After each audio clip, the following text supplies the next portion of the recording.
fans, we hope you've got your cups filled with some tea because our cup of tea is ready to speak all things WOSO with you. My name's Megan Warner and I'm joined by my co-host Katie Goodman. How are you doing today? I'm good. How are you? It's an I'm early good. morning. It was a tough morning. I Yeah. definitely struggled to get up. I laid in bed for a little bit and was just like, okay, I need motivation to move because I'm gonna run out of time here. I did the same exact thing, and so I made a cup of matcha latte as my motivation, and hopefully it'll start kicking in soon enough Yes, so we can have a good show. I'm hoping my Yeah. coffee kicks in here soon. I have a crazy day ahead of me, but Yes. the only way that you can start a Saturday is with our cup of tea. It's become a There you routine go. for me now, and it just doesn't feel right without it. Right. I know. It's like, how are you going to catch up on your WOSO if you don't tune in, right? And speaking of WOSO, Harlie was unfortunately unable to join us today because she's going to be with her U15 and U13 teams with the Apopka Fire. So let's wish her the best of luck today. Yeah, good luck, Harlie. We're hoping for Mm, lots of W's there and developing the younger generation. That's exactly what we're Yes. doing. We're spreading the Yeah. love throughout all levels of soccer. So super proud of that.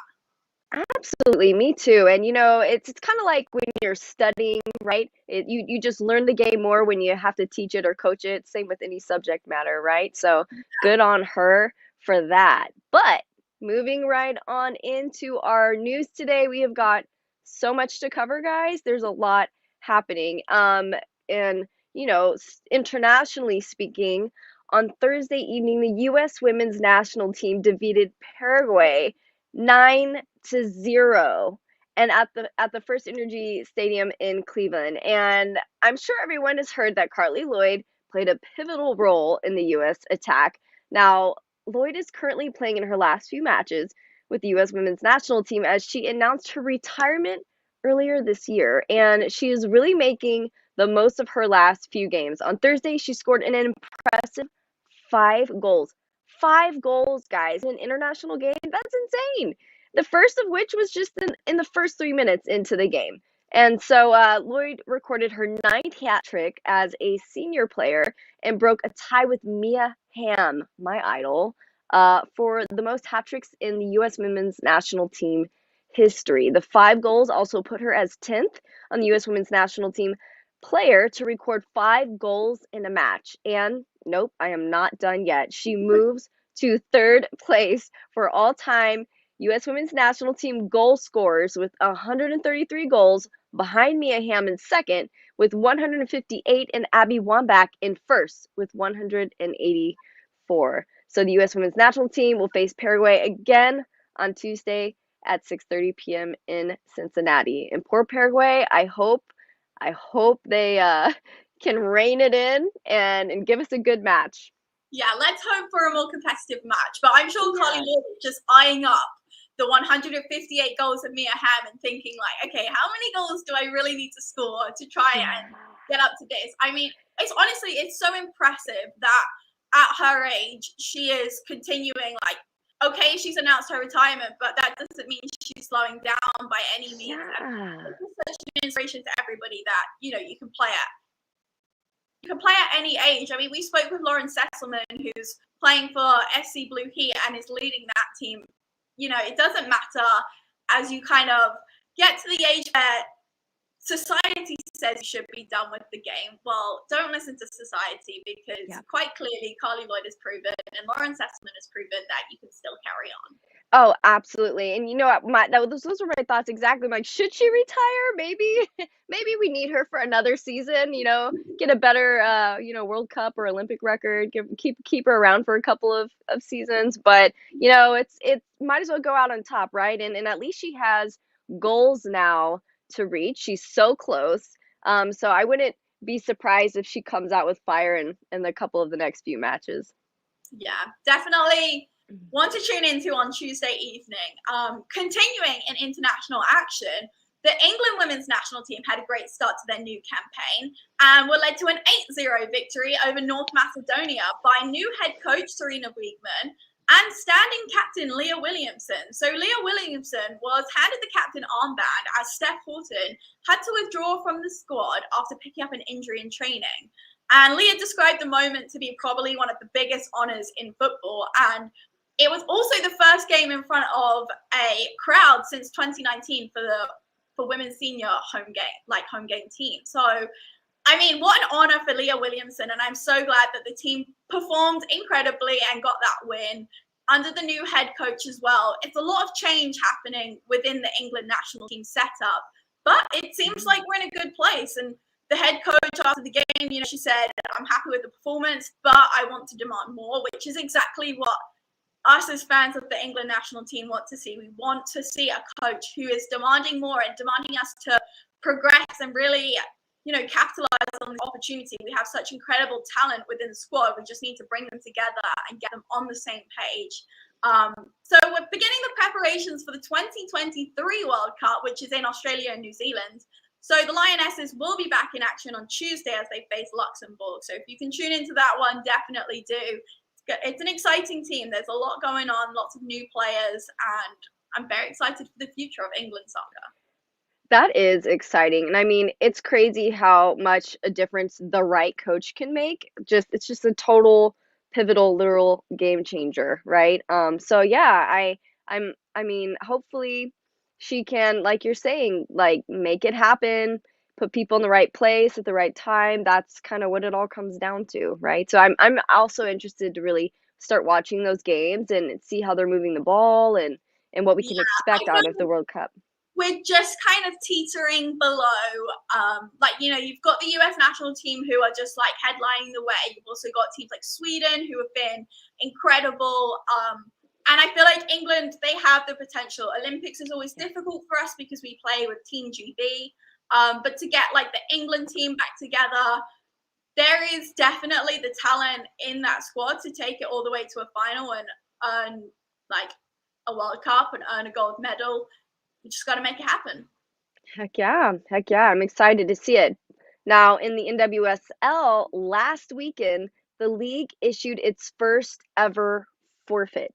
The match between Washington Spirit and OL Reign was supposed to be played at Audi Field in Washington, but was declared a forfeit due to the breaches of the league's medical protocols. So OL Reign received 3 points in the league table, and per FIFA guidelines, the game was recorded 3-0 to OL Reign. This was also the second consecutive week for the Spirit to go without a game due to medical fixtures. So their previous match against the Portland Thorns was canceled with a future date to be determined, all because of a COVID outbreak among the team where 4 positive tests were recorded. So you may have heard us discussing as well the Washington Spirit a few weeks ago, but they recently were the talk of the media as former head coach Richie Burke signed, which was initially announced due to health issues, resigned, which was initially announced due to health issues, but was later declared that Burke created a toxic environment for players. Ooh, okay. So tough times for Washington Spirit right now, and we hope to see the club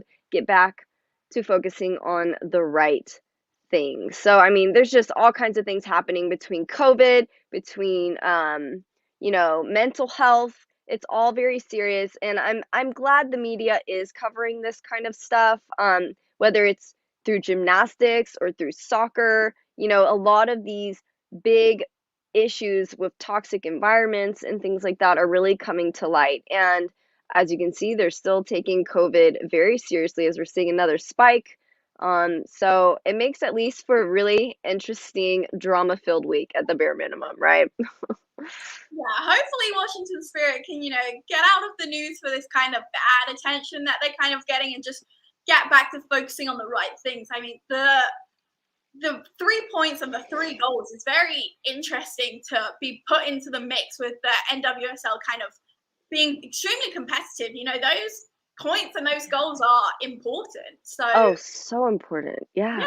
We'll see how it all plays out as we kind of come up to the championship game. Yeah.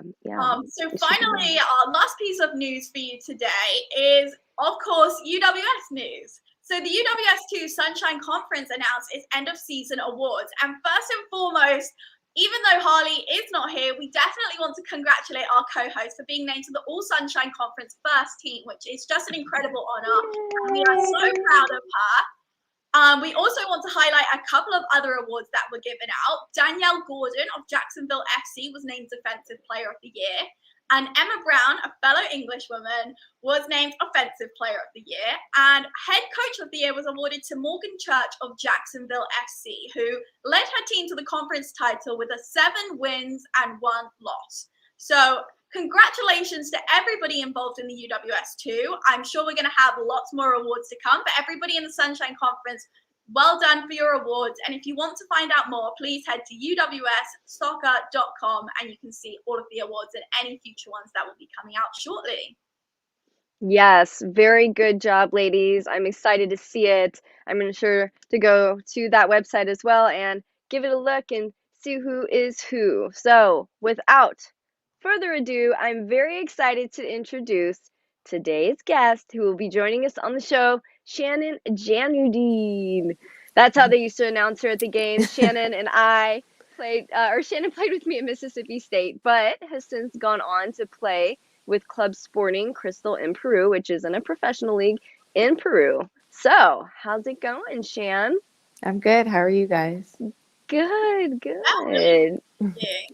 Yeah. So you're in Canada at the moment, is that right? Yeah, Toronto. Oh man. So how is it up there? Is it chilly yet or At night it's starting to get chilly, but during the day it's still pretty warm, thankfully.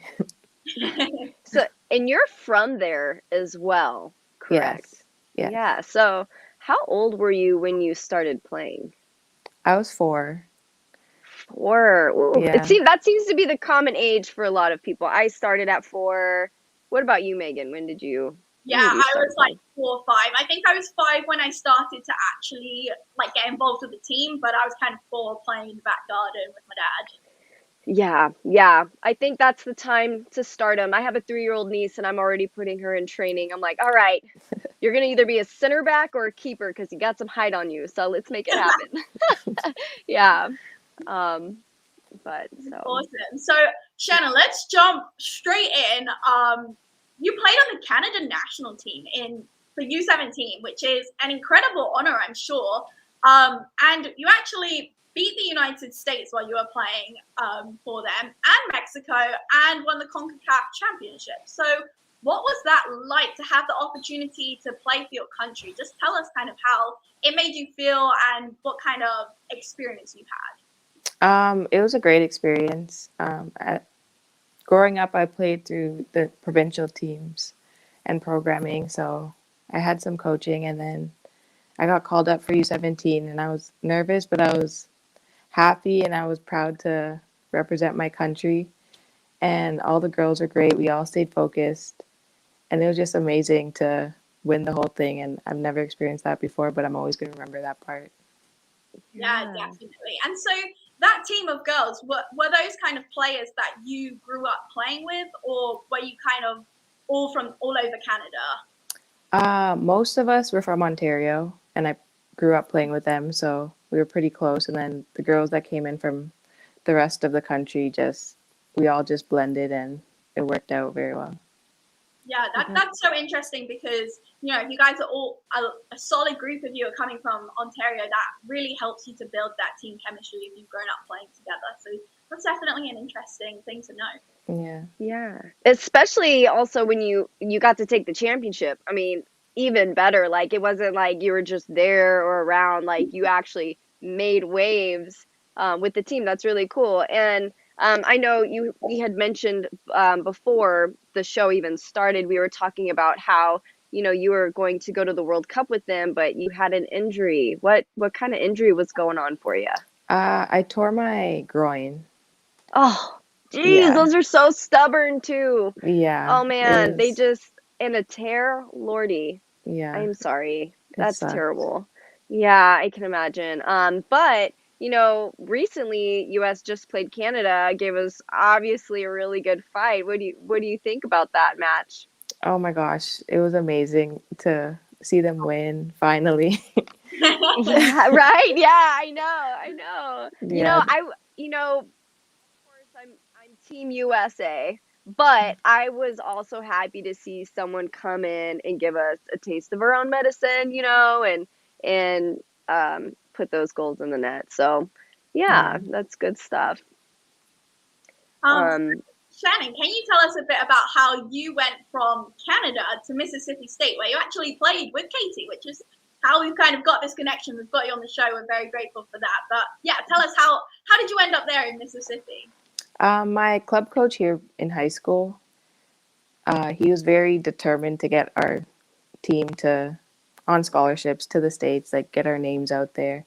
So we did a lot of showcase tournaments. We would come to the States, and then we worked on like resumes, our videos, and would send out to coaches. And then when my coach got in contact with Andy, the former Mississippi State coach, and he was just like, yeah, I have a player that should be really good with your team and the school. So I went to visit, and then it was just home from there. Awesome, I love that. So because I don't know too much about kind of the university and college athletics level in Canada, but from my understanding, you guys could go to university in Canada and play a good level of soccer. But what was it that made you want to go to the US instead of maybe going that route? Our coach always just pushed for us, and like as an athlete in Canada, I guess the competition is better in the States. Okay. So, and we don't give as many scholarships out in Canada, well, sports scholarships. So we were all just focusing on going there. And almost all our players on that team got some kind of scholarship to the States. Oh, wow. That's awesome.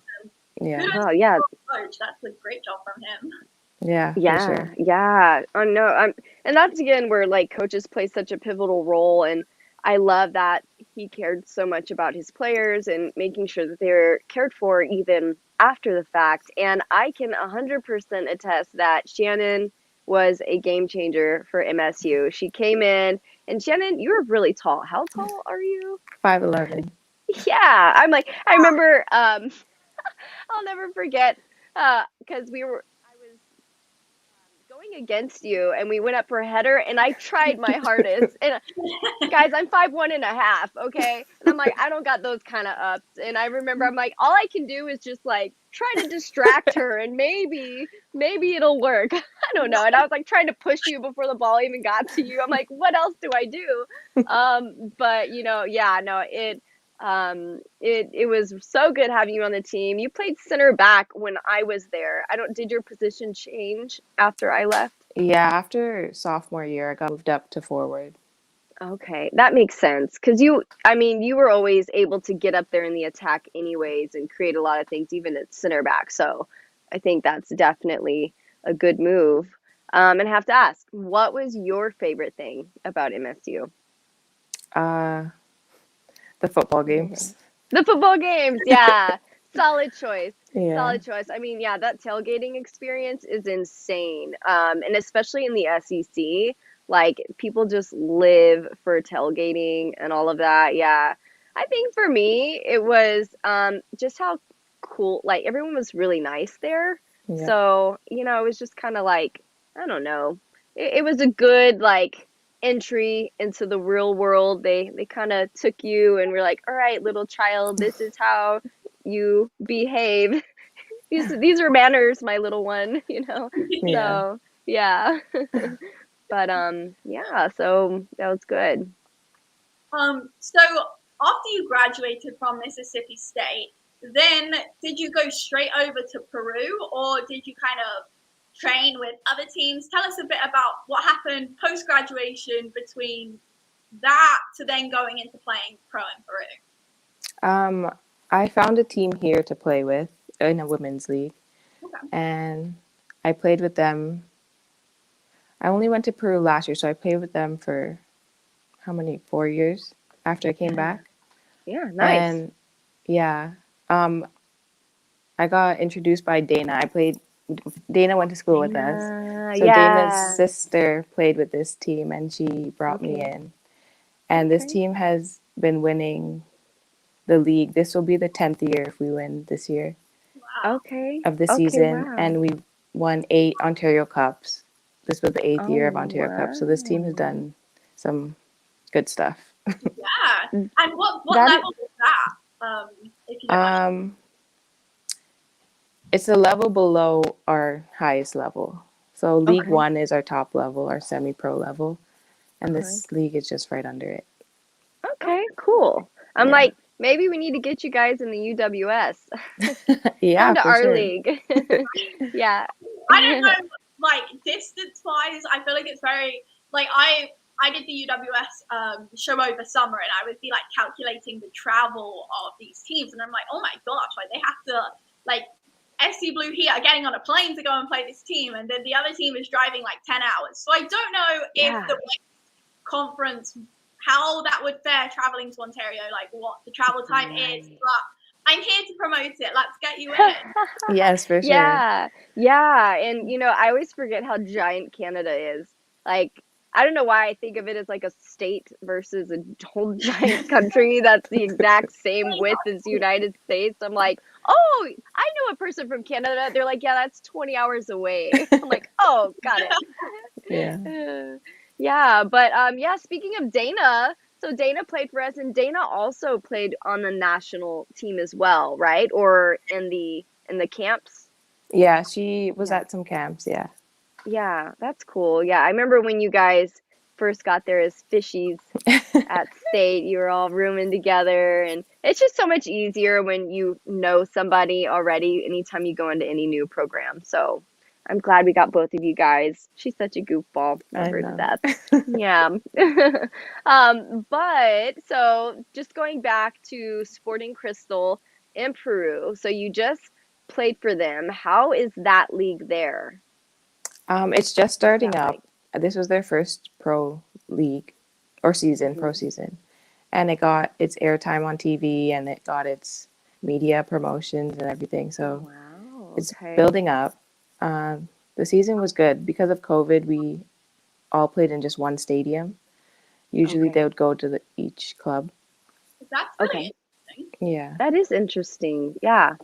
Yeah, yeah. And I mean, I can't even imagine. So it's your first season, but you're still getting media coverage, which is awesome. And I think there's a men's team, right? So Yeah. were they kind of just helping to like piggyback off them and make that happen?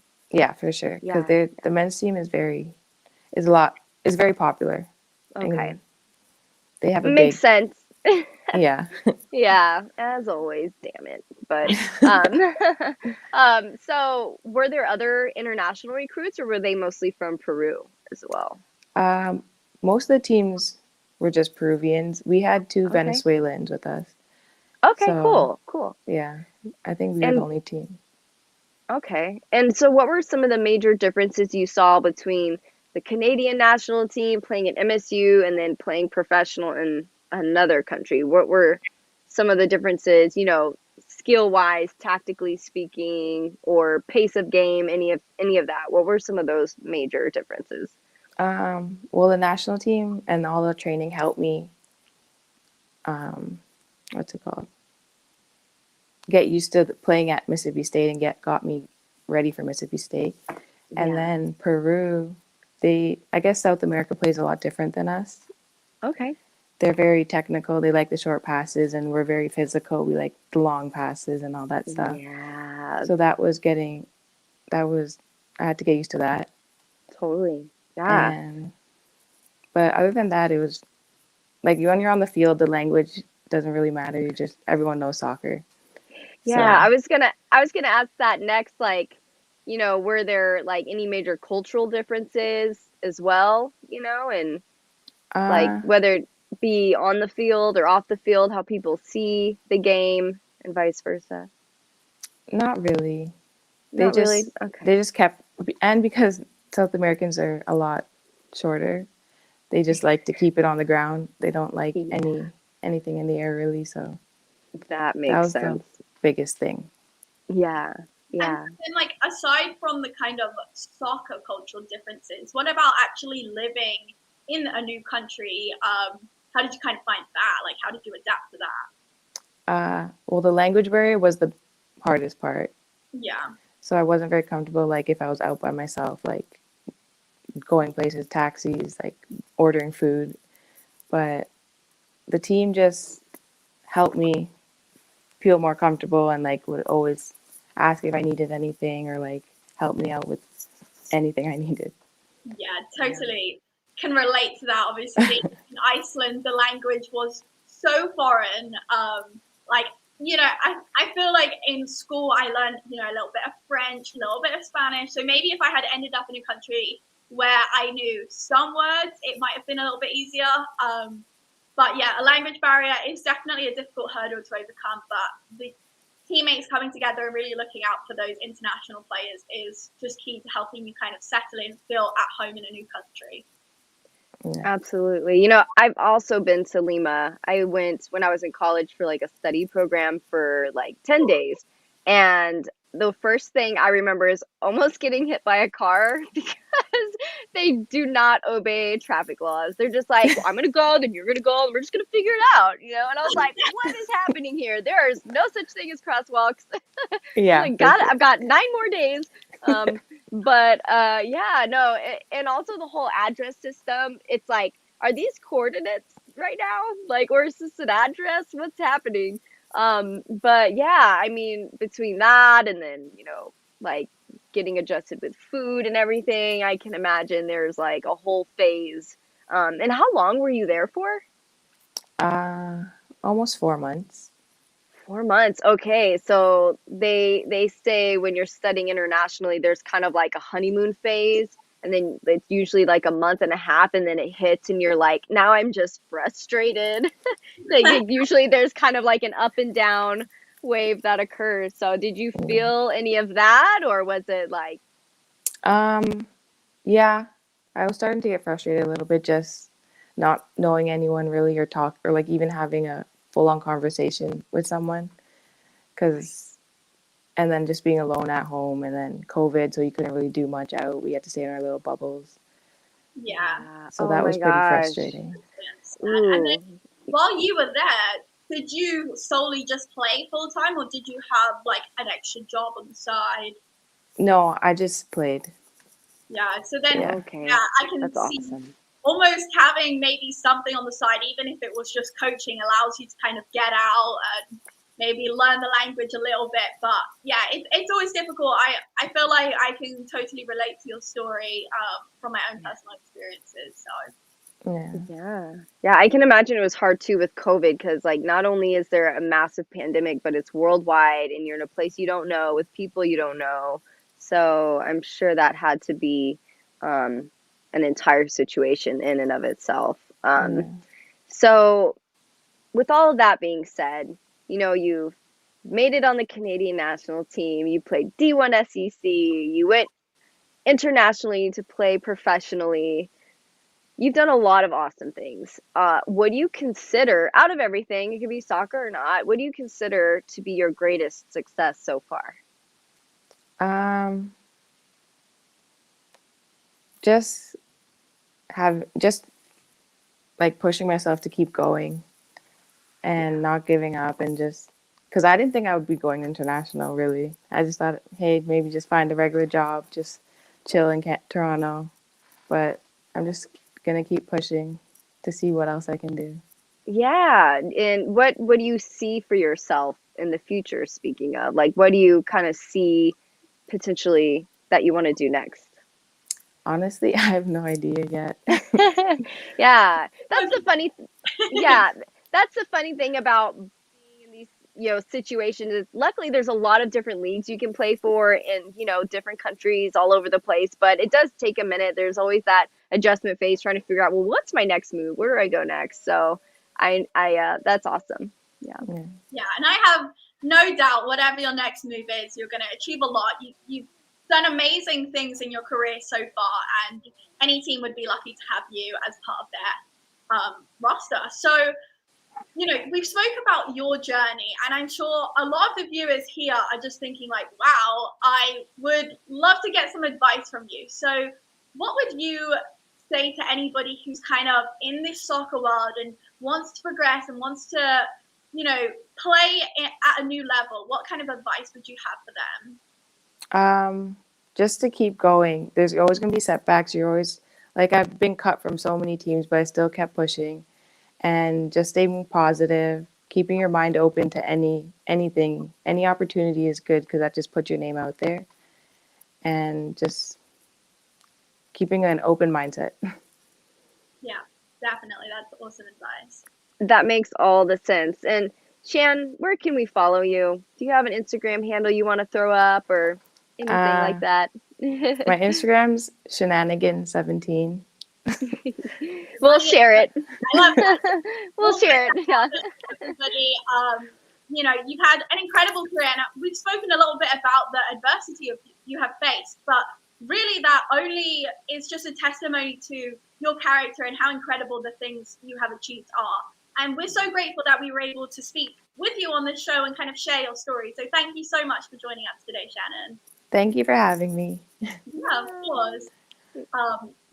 So everybody, thank you for joining us today. We hope you enjoyed our discussion with Shannon and finding out her story, and definitely follow her. Actually, Shenanigans17 will share that for you after the show. As always, special shout out to Jonathan Ward, the UWS and the UWS2 for helping us bring the #1 live show to your screens. If you haven't already, please follow us on Twitter, subscribe to our YouTube channel, and if you would like to get involved in the show, drop us an email, ourcupofteawoso@gmail.com, and we'd love to have you on. Thank you, guys. Bye.